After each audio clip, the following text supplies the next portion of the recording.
Selamat datang kembali di channel Oyen GG. Di video kali ini, kita akan melanjutkan cerita Donghua Battle Through the Heaven.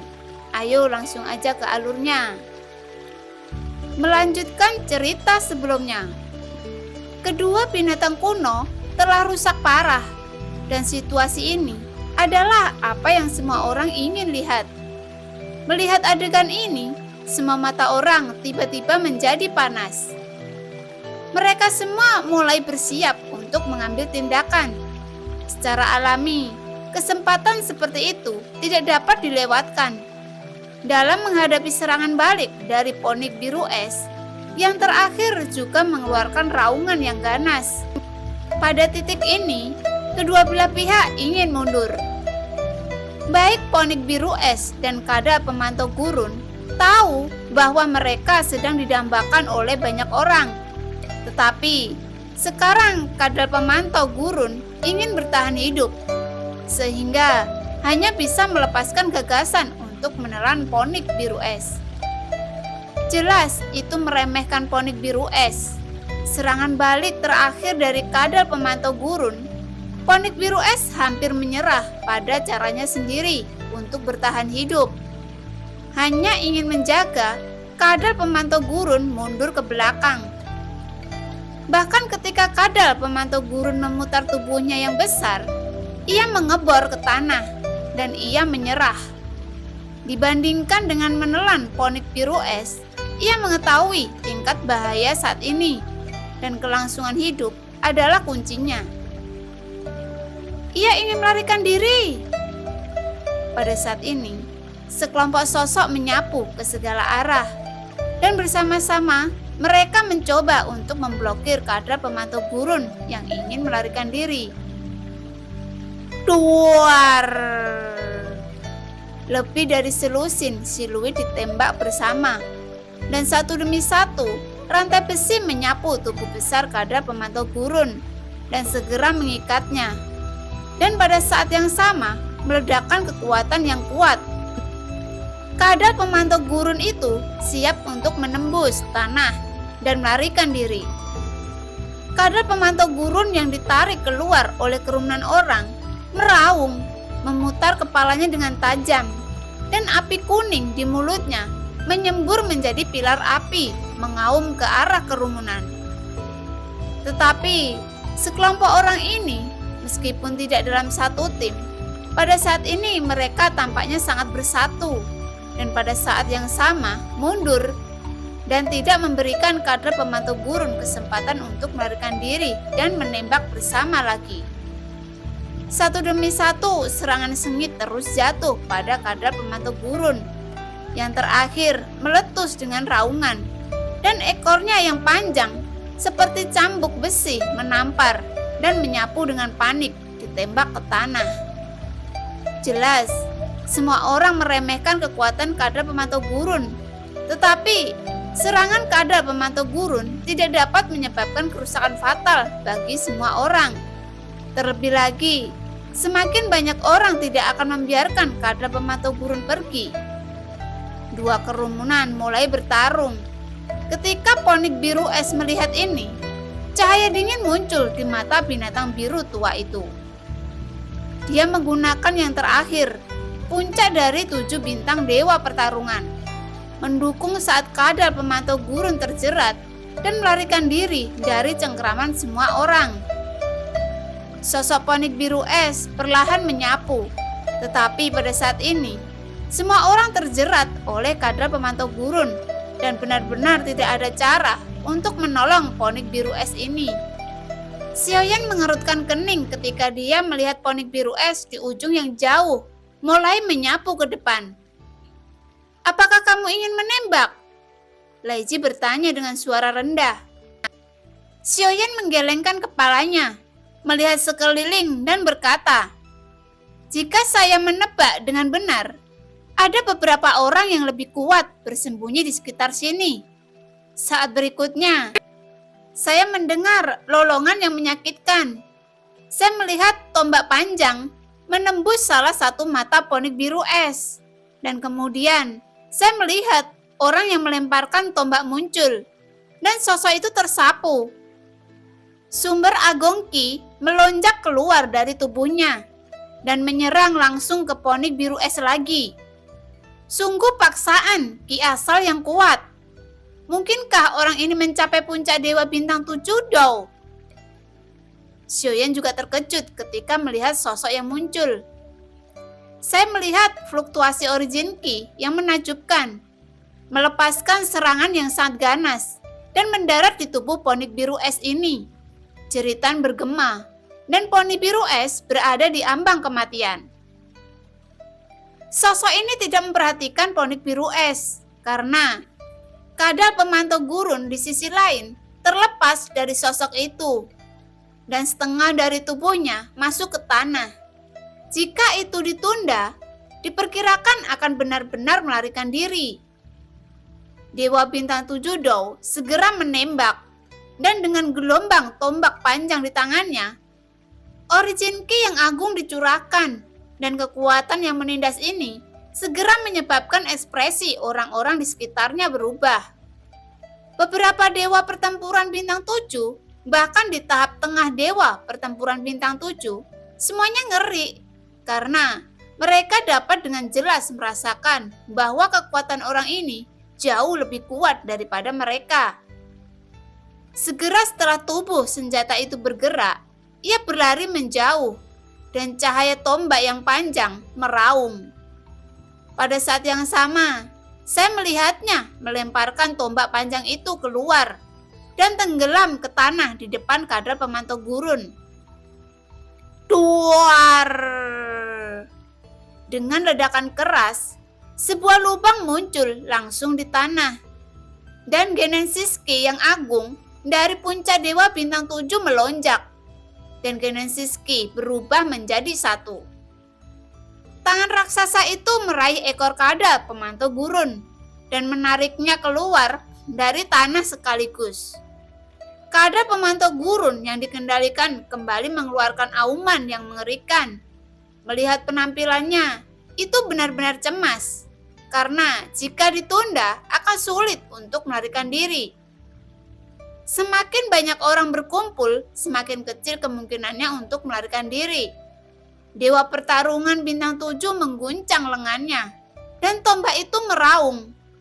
Menghadapi kadal pemantau gurun yang ditarik keluar, tombak di tangannya menusuk ke depan, hanya untuk melihat sumber agung di atas ujung tombak.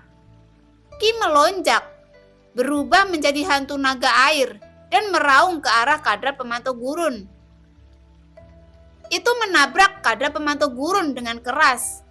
Tiba-tiba, di seluruh tubuh kadal pemantau gurun, sisik dan baju besi hancur. Niat membunuh melonjak di mata Dewa Bintang 7. Dan ponik biru es banyak mengkonsumsi.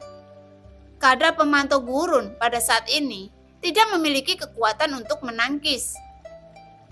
Bayangan tombak di tangan Dewa Bintang 7 berubah menjadi 100 jalan dan mengalir menuju kadal pemantau gurun.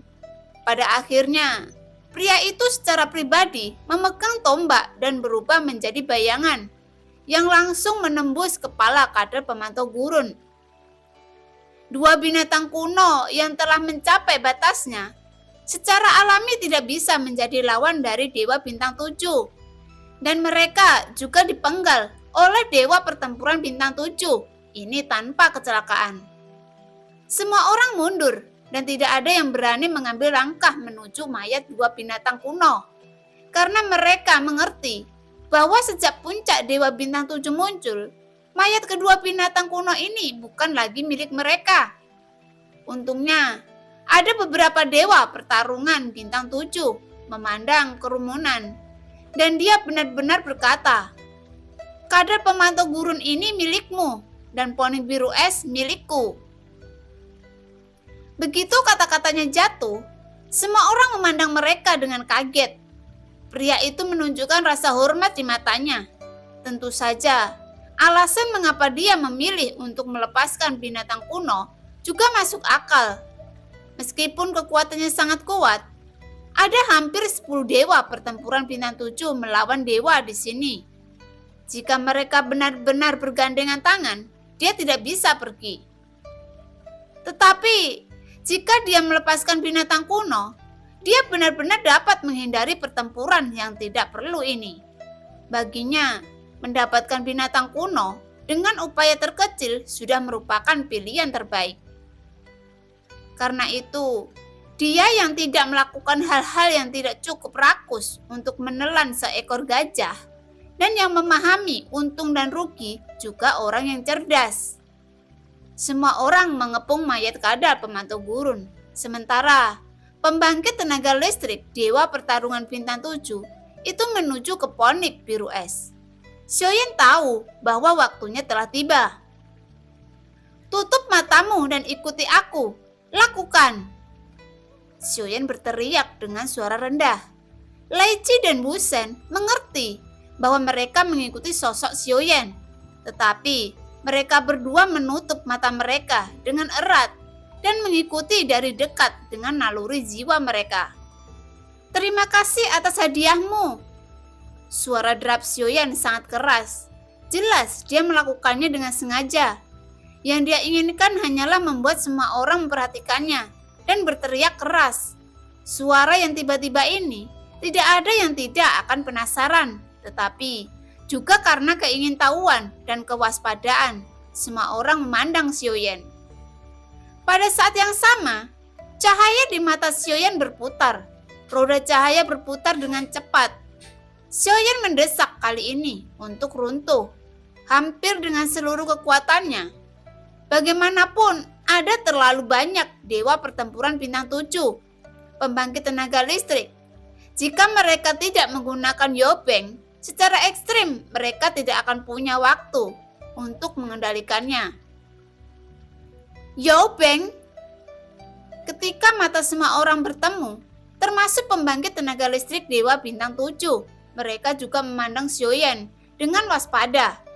Tetapi pada saat ini, cahaya putih melintas di mata Xiaoyan dan berlalu. Segera, sosok Xiaoyan dengan cepat menyapu tubuh dua binatang kuno, dan kemudian tanpa ragu sedikit pun, dia melarikan diri ke kejauhan dengan kecepatan yang sangat cepat. Namun, itu karena kekuatan Xiaoyan sendiri tidak cukup kuat. Meskipun ia telah menembus ke tahap awal Dewa Pertarungan Bintang 6, tampaknya tidak realistis untuk mengendalikan Dewa Pertarungan Bintang 7 untuk waktu yang lama. Dalam waktu singkat, pembangkit tenaga listrik di puncak Dewa Bintang 7 adalah yang pertama bangun. Ketika dia pulih dari kendali Yobeng, dia segera melihat mayat Ponik Biru Es di depannya. Pemandangan ini langsung membuatnya geram. Kristal sumber hilang. Menatap kadal pemantau gurun lagi, hal yang sama berlaku. Kristal sumber dari dua binatang kuno hilang. Pria itu segera mengangkat kepalanya. Pada saat ini, dia masih bisa melihat sosok Xiaoyan di kejauhan. Meskipun dia sudah seukuran biji bijen, dia masih bisa melihat targetnya. Yang terakhir, tidak ragu sama sekali dan bergegas mengejar Xiaoyan. Sial, bahkan dia berani merampoknya. Tindakan yang dilakukan Xiaoyan secara alami membuat Dewa Pertarungan Bintang 7 yang awalnya puas benar-benar marah. Pada saat yang sama, orang-orang lain juga terbangun, dan ketika mereka bereaksi, mereka secara alami marah. Kristal sumber dari dua binatang kuno ini cukup kuat, dan mereka sangat membantu Dewa Bintang 7. Kekayaan besar semacam ini, Xiaoyan tidak hanya mencuri satu, tetapi juga merampok keduanya. Tiba-tiba, semua orang marah dan mengejar Xiaoyan. Apakah orang ini memakan empedu hati beruang dan macan tutul? Bahkan susiuran dari alam besar, 7 cahaya berani mengambilnya. Bahkan jika dia memiliki sarana untuk mengambilnya, dia tidak bisa lepas dari pengejaran. Semua orang sangat marah dan niat membunuh di wajah mereka menyebar. Dan ketika mereka melihat dari kejauhan, mereka melihat aliran cahaya di depan mereka. Di belakangnya ada lebih dari selusin pita, satu demi satu mengejar mereka. Adapun orang yang membimbing Xiaoyan untuk datang, wajahnya tercengang dan dia bahkan tidak tahu apa yang terjadi. Xiaoyan menghilang Dan begitu juga semua orang melihat dua binatang kuno, hanya mayat yang tersisa. Sial, aku tidak punya satu kristal sumber. Tapi, meskipun tidak ada kristal sumber, mayat dari dua binatang kuno ini juga sangat berharga. Tidak peduli apa. Mari kita potong mayatnya dulu. Mereka semua adalah bahan obat. Setelah meninggalkan tempat ini, pasti akan dijual dengan harga bagus. Pria itu tidak serakah. Tanpa kristal sumber, dia mengarahkan pandangannya pada mayat dua binatang kuno. Binatang juga dijarah. Tiba-tiba, ada raungan di langit. Dan setelah pertempuran sengit, tidak ada yang tersisa dalam kerugian. Kekuatan Dewa Bintang 7 ini ada di sana. Meskipun kecepatan Xiaoyan sudah sangat menakutkan, tubuhnya semakin cepat dan dia mengejar Xiaoyan. Dewa pertarungan bintang 6 saja agak terlalu serakah. Aku menunggu begitu banyak orang dan membayar begitu banyak usaha. Jadi, kamu hanya mengambil semuanya. Di telinga Xiaoyan, tetapi kecepatan Xiaoyan tidak berkurang, tetapi meningkat tajam.